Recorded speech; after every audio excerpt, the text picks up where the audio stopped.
Biggest game is Man City versus Manchester United. And let's move on to that. Man City, 1 win in 10, which sounds nice. I know it sounds crazy, but it's 8 defeats in that 10.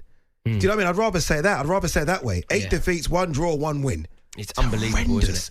And I tweeted the other day after their loss to Juventus, and look, Juventus is always going to be a tough game away, but I tweeted, like, I thought this was a blip. Like, every time me and you talk about Man City and we've got to predict the next few games, we're like, are they going to go on their run of winning 6 or 7 in a row and Kevin De Bruyne is going to become, you know, the Kevin De Bruyne we've seen of old? It's not happening. In fairness, Addy, I know you've believed that. I know. So have you. But I think but you've believed it in a different way, because obviously you're a Liverpool fan and you're desperate for Liverpool to win the league. And I think that because of your previous head-to-heads with Man City, previous nightmares. Yeah, because of your previous head-to-heads with Man City, I think that you're kind of cultured and into believing that Manchester City will resurrect and they will go on. Ain't you though? Ain't we all? This is a team that goes 90 points, 100 points, 90 points, 90 points.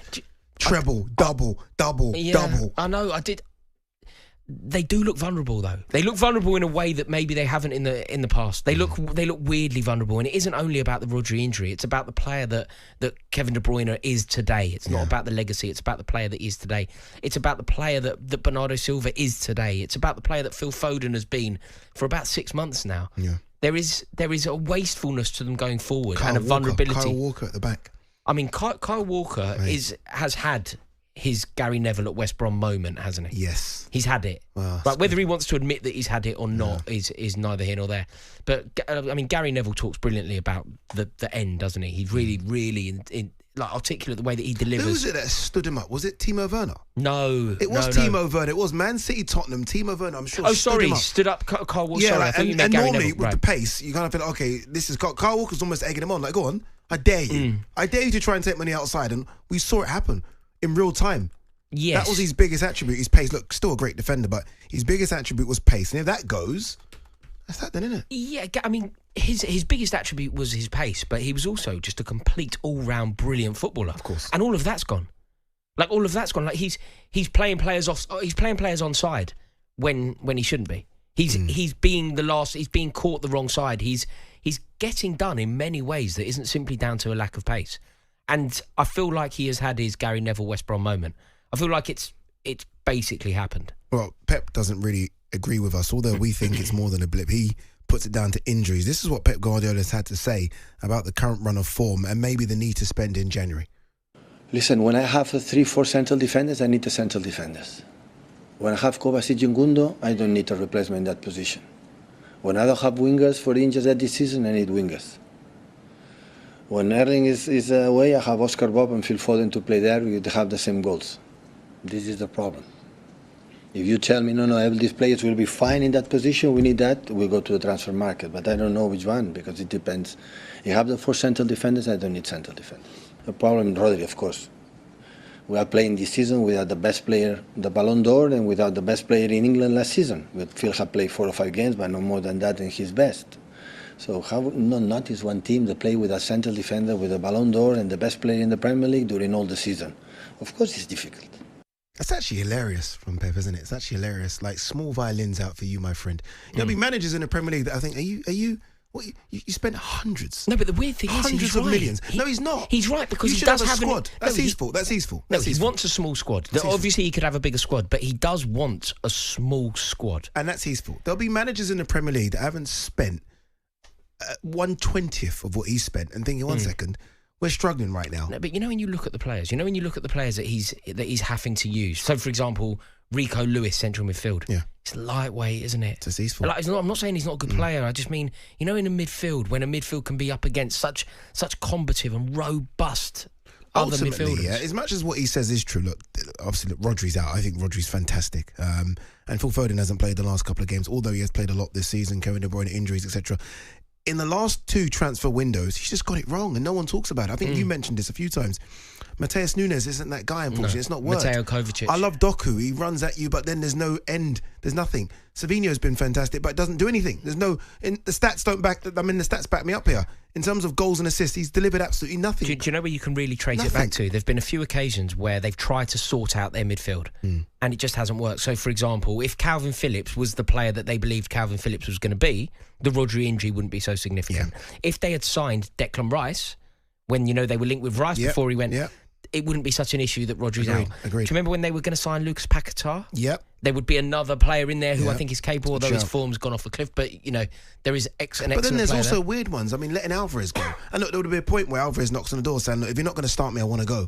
But Alvarez was always that perfect second striker to give Haaland Imagine Cole Palmer linking up with Erling Haaland. Imagine the goals and assists between Palmer and Erling Haaland. Like, think about how many goals and assists Nicholas Jackson and Cole Palmer have to one another. Imagine what that would be with Erling Haaland. All right, that's Man City side of it. I mean, again, we do think in terms of form, it's probably the worst derby in years in terms of form, right? That they'll win this weekend. Yeah, both of them. I mean, I'm talking about both clubs, by the way. Man City 1 win in 10, Manchester United are 13th, I think, in the league. So it's not great. But Manchester United going into this one, do they go into this with super confidence? Does Amorim go for it? Bear in mind, this is 1 win in 10 for City. Does he just say, okay, guys, we've got to go and win this one, surely? No, of course. Of course. There's no way that you can approach a game against Man City now and not be going for the jugular. Manchester City are incredibly vulnerable. And if you look at the Man City lineup, you basically know who's going to play because they have such a small and intimate squad. You know where the injuries are. You know that Kyle Walker is most likely to play. And Kyle Walker is a Rizzler paper away from that Gary Neville, Jerome Thomas moment. Yeah. Was it Jerome Thomas? It was Jerome Thomas at West Brom, wasn't it? That was this knowledge. Look at this kid. Get him on Mastermind. No, it was Jerome Thomas was the player when Gary Neville...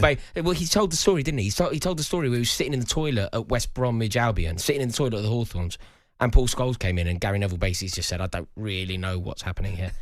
Because he knew that it was over. Because Gary Neville knows in his pomp, he sews up Jerome Thomas. Jerome Thomas doesn't touch the ball if Gary Neville's... The Gary Neville of 06 or whatever. He just doesn't touch the ball. And obviously that didn't happen. I think Kyle Walker is about to have that moment, and that moment could easily be Marcus Rashford. Yeah. That moment, look, it could easily not be Marcus Rashford, but if Rashford starts well, flies, if it happens, Rashford could effectively end Manchester City's title race. On Rashford, you're very good at segues today, by the way. On Rashford, accidental. It's very accidental. This isn't planned, I'm telling you, this isn't scripted.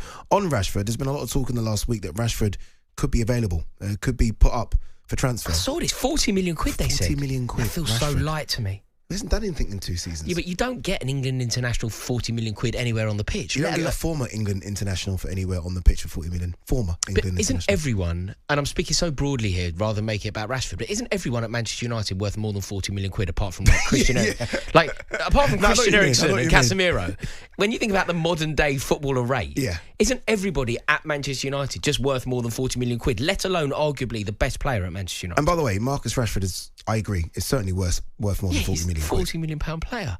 The problem is, look, I don't think he can leave, and equally, I don't think that Manchester United can let him leave because him and Bruno Fernandes are the 2 best players at the club, aren't they? Like, they are the 2 standout players. They are the 2 marquee players. I don't think so. I don't think, when you ask United fans, we think that, don't we? Because we've grown up with Rashford and Bruno's just, I guess, the one world-class player in the squad. But I think you ask them and they say Ahmed. I think they're so inspired by him. But isn't it so early to start talking about like Diallo being the best player at the club? Like, he's having an amazing time of it at the moment. Yeah, but how long can Marcus go on the dry spell to the point where you think, okay, he's not that guy anymore? For United fans, how long? Like, top players only get like a window of like Haaland didn't score in 4 and everyone's like, oh my God, Haaland's not scored in 4. Like, how long can a top player like Marcus Rashford go on these dry runs and fans still say he's the number 1 for us in the club? Like, still have faith in him. I think until there's a situation where there's an obvious replacement to Marcus Rashford, until there's a situation at Manchester United where he's not a starter. Like, if you were to do a Manchester United 11 for this weekend, massive game in the season for them, they're going to be desperate to win it. Yeah. I believe that you think Rashford starts. Manchester Derby starts all day long. The only reason, I actually saw Jamie Carragher talking about this. Jamie Carragher suggested that if Amorim is to build and rebuild Manchester United in his own image, there is a world where he could potentially allow Bruno Fernandes to leave because he's so representative of a previous era. Get you. Marcus Rashford, part of that. So the statement that Ruben Amorim could make would be, moving forward, we are now a new-look Manchester United team. We're going to bring in our own culture, our own players, and we're going to allow the marquee players of a previous era to move. We're going to bring in the money that they will raise, and we're going to rebuild from the bottom up. That, from Carragher, it's bold, it's brave if Amorim were to adopt it, but it feels risky. They're the 2 best players at the club. On AM, on DAB, via the talkSPORT app and on your smart speaker. talkSPORT.